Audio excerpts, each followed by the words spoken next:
Sharma ji, the Vice Chancellor of Gautam Buddha University, my senior friend and learned scholar whom we have just listened to, Professor K.T.S. Rao, Professor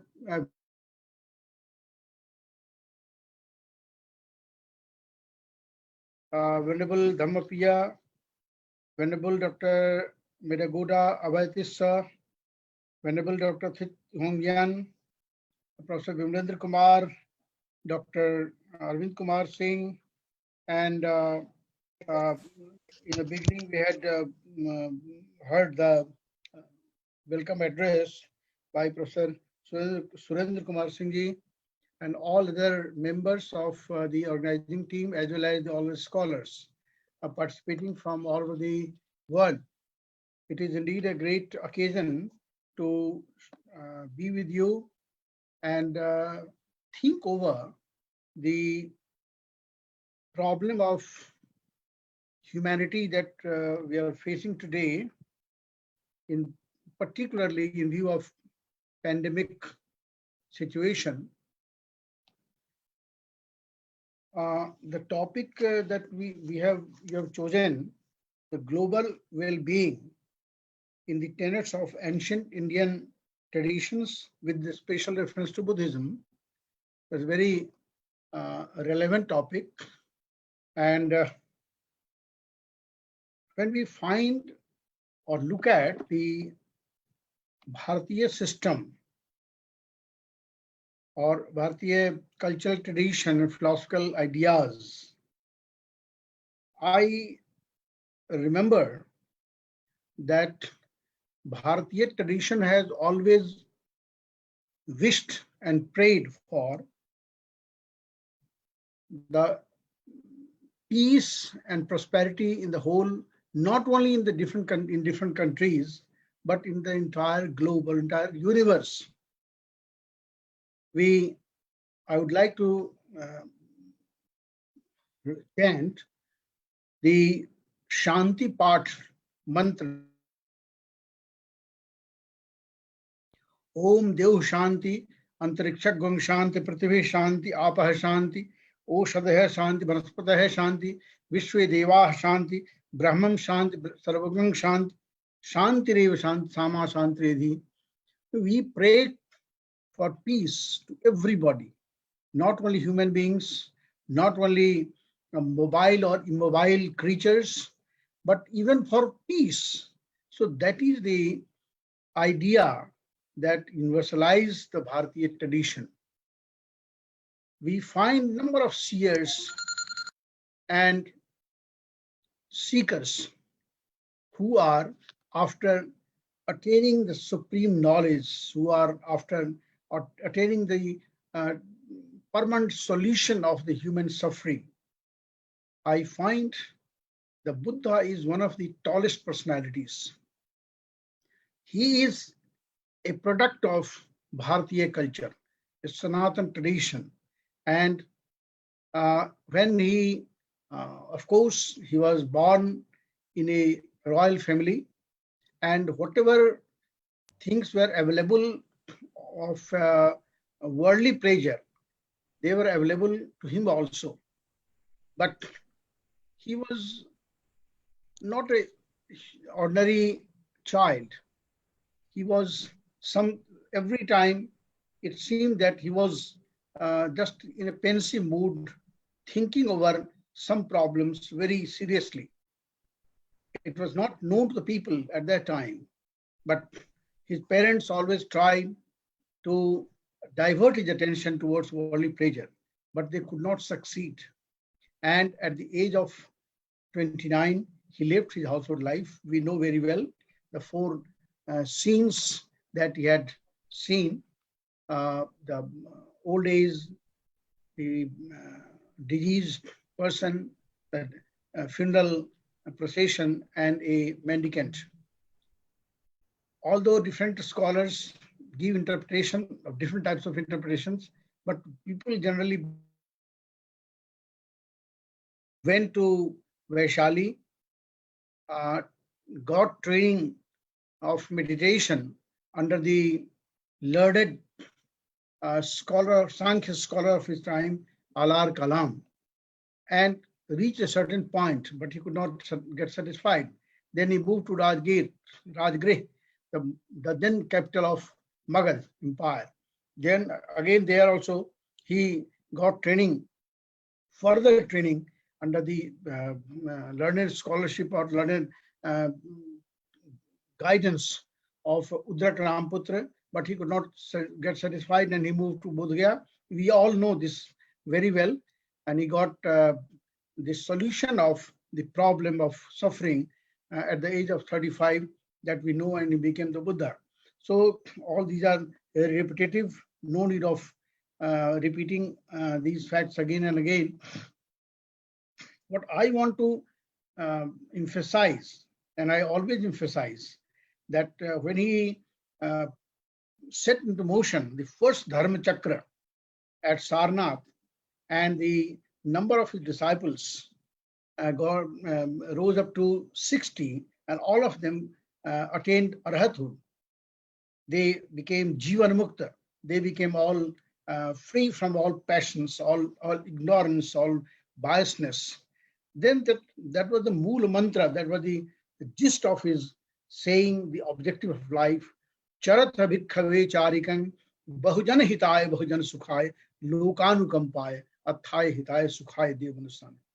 Oh, he instructed all his disciples to spread into different directions and dedicate their life in the service of humanity, in the service of not only humanity. It is not confined to human beings only. Please don't get, it should not be misconceived. It is a spread to all the beings, whether they are mobile or immobile.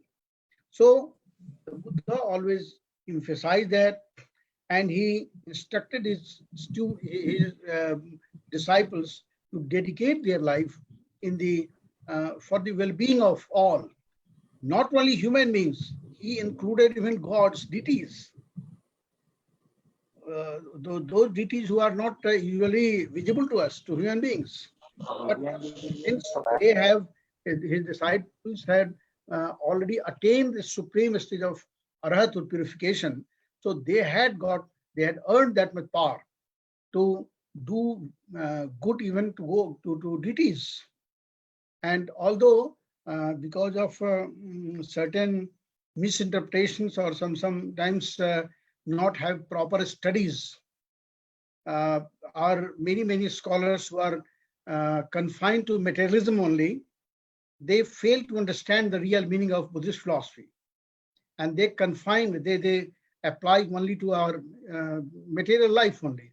That is the myopic attitude towards Buddhism. And so the Buddha instructed his disciples to dedicate their life to make the objective of altruistic behavior, altruistic thinking for all the human race and all the beings. In the art tradition, in the Sanatan tradition, we find the same thing, as Professor Sarao was also mentioning, and which you find today, even in our tradition, in the Bharatiya tradition, that whatever you earning is a must for our livelihood, and everybody tries to earn in his own way. But whatever you earn, you don't think that it is your 100% your property or your right. Rather, you must cultivate a feeling within yourself that one portion, 1/4 or 1/5, must be kept safe for well-being of others. So if you do not do that, then the purpose of your life is not complete. It's not clear. And the same thing we find in Buddhism as well, in Jainism as well. So the Buddha emphasized on the word santutti, satisfaction, contentment. That what is that contentment? To live with little resources, to be satisfied with little earnings, and think for others also. That sensitivity is a must, which has always been available in Sanatan tradition, in Bharatiya tradition. Chago, there is tyag, sacrifice. When we uh, talk of the three major things, alobha, adosa, and amoha, that is simply not absence of greed. Rather, it conveys a positive meaning of sacrifice for others. Then alobha, ados, not simply absence of enmity or hatred or ill will, rather a positive feeling of friendliness, loving kindness, and ignorance, because if you are ignorant, if you don't understand the real truth, then you may be misdirected. You may have misconceptions about various things. So that is for personal upliftment, personal purification, and that is why these three roots have been identified by the Buddha as the basic values or the basic fundamentals of our day-to-day life, and whether we are in our day-to-day practical life or we are in the spiritual practice. So we have always thought of that, and the Buddha, one thing I would like to emphasize or emphatically say, that there are two or three terms that the Buddha always emphasizes. One is uh, patipatti. First is pariyatti and patipatti and then pativeda. Pariyatti means his teachings. Teachings are very good because teachings must be taken properly. If we are not we are not in the knowledge of proper teachings, we cannot sell properly. So it is just like if a person who does not know the scriptures, who does not know the good teachings, he just like a rudderless boat, which can which will sail but can go to any direction and will not reach its destination. So pariyatti is a must. Then is patipatti, the path, the practice. If we know things very well, but we don't practice, if we always chant sabbe bhan suktatta, sabbe santu niramaya, etc., etc., and we don't act upon, there is no meaning of those pariyatti, those teachings for us. So that practice is equally important.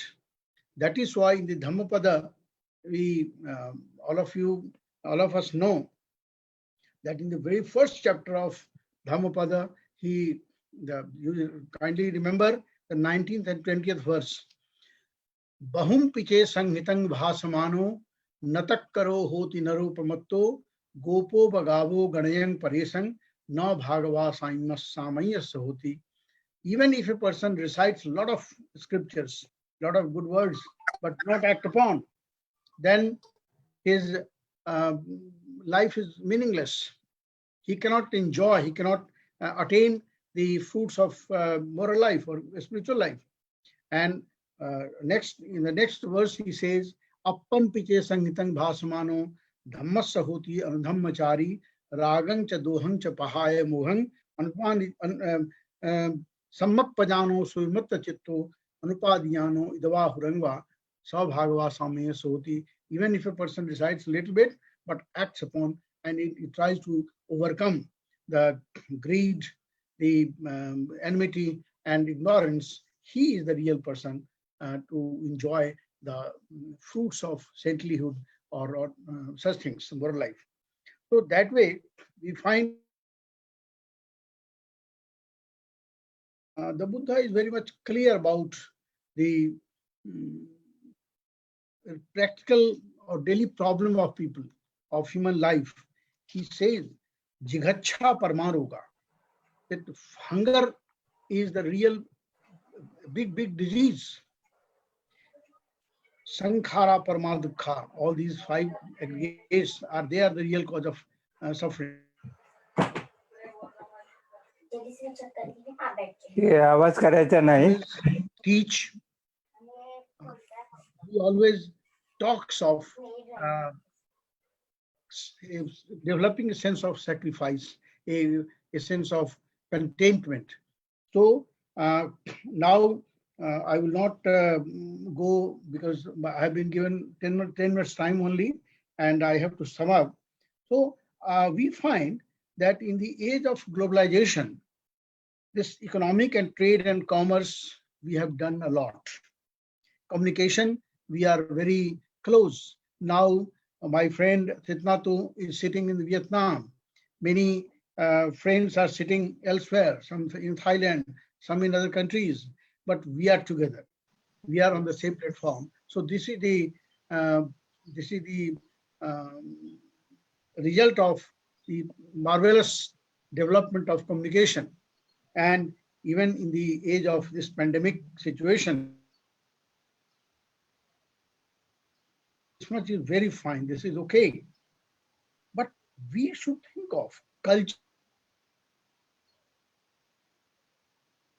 Culturally, of course, there may be local cultures everywhere, but the basic values that are Bharatiya tradition and especially Buddhism teaches us, which has brought us together, they are in the garland. They are seeds or they are flowers on the same garland, where we find the sense of truth, the sense of loving kindness, the sense of compassion, the sense of sharing the pain and sorrows of others.